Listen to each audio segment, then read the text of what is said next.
Online മാധ്യമങ്ങളുടെ അതിക്രമം എന്നല്ല, ഈ ആക്രമണം എന്ന് തന്നെ പറയേണ്ടി വരും. ഓരോ ആളുകൾക്ക് നേരെയുമുള്ള ആക്രമണമാണ്.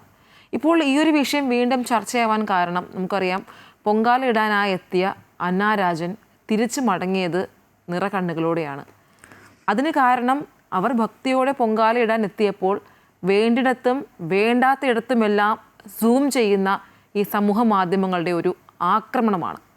ഇത് ഇന്നും ഇന്നലെയും തുടങ്ങിയതല്ല അല്ലേ?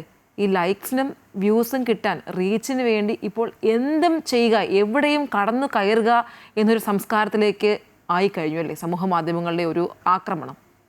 തീർച്ചയായും. ഈ ഒരു പഴഞ്ചൊല്ലുണ്ട്, വാളെടുത്തവനൊക്കെ വെളിച്ചപ്പാട് എന്നുള്ള പോലെ. അതുപോലെയാണ് ഒരു മൊബൈൽ ക്യാമറയും ഒരു യൂട്യൂബ് പേജോ അല്ലെങ്കിൽ ഒരു സോഷ്യൽ മീഡിയ പേജൊക്കെ ഉണ്ടെങ്കിൽ ആർക്കും ഇപ്പോൾ മാധ്യമപ്രവർത്തകനാകാം എന്നുള്ള ഒരു അവസ്ഥയിലേക്കാണ് നമ്മൾ എത്തിയിട്ടുള്ളത്. ഇതൊക്കെ നമ്മൾ മുമ്പ് ഈ പല വിദേശ രാജ്യങ്ങളിലൊക്കെയാണ് ഇത്തരത്തിലുള്ള ഈ പാപ്പറിസം നമ്മൾ കാണുന്നത്, പാപ്പരാസീസ്. അപ്പോൾ ഇപ്പോൾ നമ്മുടെ നാട്ടിലേക്കും ഈ ഒരു സംസ്കാരം വന്നു എന്നുള്ളതാണ്. അപ്പോൾ കൃത്യമായ നിർവചനം ഇതിനില്ല.